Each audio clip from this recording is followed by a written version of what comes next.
നമസ്കാരം. കുറച്ചു മുമ്പ് ദേശീയ ചലച്ചിത്ര അവാർഡ് പ്രഖ്യാപിച്ചു 2022. കുറേ ദിവസങ്ങളായിട്ട് നമ്മളെല്ലാം കാതോർത്തിരിക്കുകയാണ് ഈ ഒരു പ്രഖ്യാപനത്തിനായിട്ട്. ഈ മാധ്യമങ്ങളൊക്കെ, പല നവമാധ്യമങ്ങളും പല പ്രശസ്തമായ ദൃശ്യമാധ്യമങ്ങളുടെ ഓൺലൈൻ പോർട്ടലൊക്കെ ഇതിനെക്കുറിച്ച് ഒരു സജീവ ചർച്ചയിലായിരുന്നു. അപ്പോൾ അതിനകത്ത് വന്ന അഭിപ്രായത്തിലൊക്കെ പറയുന്നത് മമ്മൂട്ടി എത്ര മത്സരിച്ചാലും മമ്മൂട്ടിക്ക് അവാർഡ് കൊടുക്കില്ല, കാരണം ഭരിക്കുന്ന BJP ആണല്ലോ. എന്തായാലും കാന്താരയ്ക്കുള്ള ഋഷഭ് ഷെട്ടിക്ക് തന്നെ അവാർഡ് കിട്ടും എന്നുള്ള ചർച്ചയായിരുന്നു കുറേ ദിവസങ്ങളായിട്ട് നടന്നത്.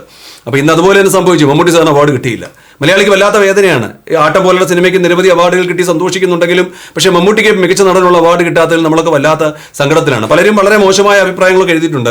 ചിലരൊക്കെ എഴുതിയിരിക്കുന്നത് ഇങ്ങനെയാണ്: ഉറപ്പാണ് കിട്ടില്ല, അതിപ്പോൾ എങ്ങനെ തകർത്ത് അഭിനയിച്ച് ആടിയാലും കിട്ടണമെങ്കിൽ ഈ നാറിക്കൂട്ടങ്ങൾ അവിടെ നിന്നും ഇറങ്ങണം, അടുത്ത പത്മഭൂഷൺ, അങ്ങനെ ഇങ്ങനെ എഴുതിയിട്ടുണ്ട്. പിന്നെ ചിലർക്ക് പറഞ്ഞിരിക്കുന്നത് ഇത് എത്ര തവണയായി 2014 ശേഷം മമ്മൂട്ടിയുടെ എത്രയോ സിനിമകൾ ഈ കുറേ തെറിയൊക്കെ പറഞ്ഞിട്ട് മതം നോക്കി ആളുകളെ തരംതിരിക്കുന്ന ഒരു ഭരണകൂടം ഉള്ളിടത്തോളം കാലം ഇതൊക്കെ പ്രതീക്ഷിച്ചാൽ മതി, മമ്മൂട്ടിയുടെ തട്ട് താണു തന്നെ ഇരിക്കും. ഇനിയിപ്പോൾ വായിച്ചാൽ നമുക്ക് വളരെ വിഷമം തോന്നുന്ന ഇങ്ങനെ കമൻറ്റുകളാണ്. ശരിയാണ്, മമ്മൂട്ടി സാറിന് വളരെയധികം ഹ്യൂജ് ഫാൻസ് ഉള്ള ആളാണ്. അതിനകത്ത് ജാതിയോ മതമോ രാഷ്ട്രീയമോ നോക്കാതെ നിരവധി പേരാണ് അദ്ദേഹത്തിൻ്റെ ആരാധകർ. അദ്ദേഹത്തിന് അവാർഡ് പ്രത്യേകിച്ച് നൻപകൽ നേരത്ത് മയക്കം പോലുള്ള സിനിമ വളരെയധികം ഗംഭീരമായിട്ട് അദ്ദേഹം അഭിനയിച്ച സിനിമയാണ്.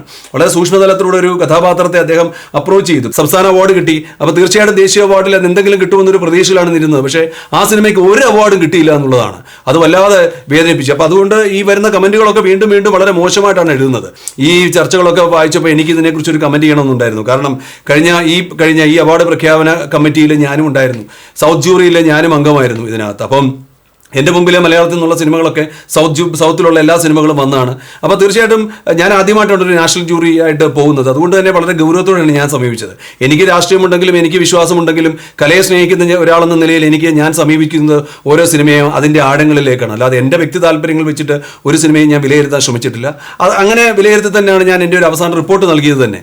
അപ്പോൾ ഈ ജൂറിയിൽ 5 പേരുണ്ടെങ്കിൽ ഈ 5 പേർക്ക് 5 അഭിപ്രായങ്ങളായിരിക്കും. പല നല്ല സിനിമകളും നമ്മുടെ മുമ്പിൽ വന്നിട്ടുണ്ട്. ചില സിനിമകൾ എൻ്റെ കഴമ്പ് കൊണ്ടൊക്കെ ഒരുപാട് ഇഷ്ടപ്പെട്ടിട്ട് എന്നെ റെക്കമെൻഡ് ചെയ്യാൻ വേണ്ടി എൻ്റെ റിപ്പോർട്ട്, ഇപ്പം ഞാൻ ആ ദിവസം സിനിമ കണ്ടതെന്ന് വൈകുന്നേരം വന്നിരുന്നത് എന്തുകൊണ്ടാണ് എനിക്ക് സിനിമ ഇഷ്ടപ്പെട്ടതെന്നും ആ സിനിമയുടെ ഇന്ന അവാർഡിലേക്ക് പോകണമെങ്കിൽ എന്തൊക്കെ ഘടകങ്ങളാണ് അത് ഉണ്ടായിരുന്നതെന്നും മികച്ചതാകാനുള്ള കാരണങ്ങൾ എന്തൊക്കെയാണെന്നും പറഞ്ഞിട്ട് ഞാൻ ലിസ്റ്റ് ഉണ്ടാക്കി വെക്കാറുണ്ട്. ഈ ലിസ്റ്റുകൾ ചേർത്ത് വെച്ച് അതിൽ നിന്ന് സെലക്ട് ചെയ്യുന്ന എൻ്റെ മനസ്സിൽ തോന്നുന്ന സിനിമകളാണ് അവസാനത്തെ ഞങ്ങൾ 5 അംഗ കമ്മിറ്റിയിലിട്ട് ചർച്ചയിൽ വെക്കുന്നത്. അപ്പോൾ ഞാൻ ചിലപ്പോൾ സെലക്ട് ചെയ്ത സിനിമകൾ അദ്ദേഹത്തിന് അവർക്ക് ഇഷ്ടപ്പെട്ടെന്ന് വരില്ല.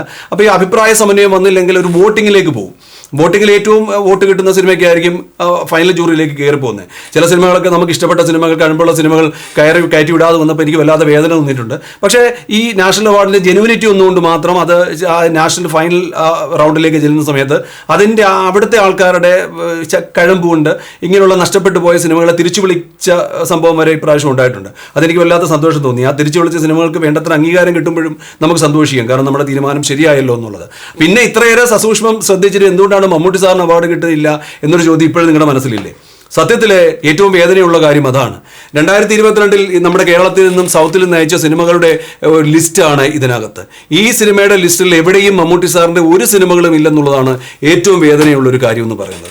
മമ്മൂട്ടി സാറ് നൻപകൽ നേരത്ത് മയക്കം പോയിട്ട് മമ്മൂട്ടി സാർ അഭിനയിച്ച ഒരു സിനിമകളും നാഷണൽ അവാർഡിലേക്ക് അയച്ചിട്ടില്ല. ഇത് ആരാണ് അയക്കാതിരുന്നത്?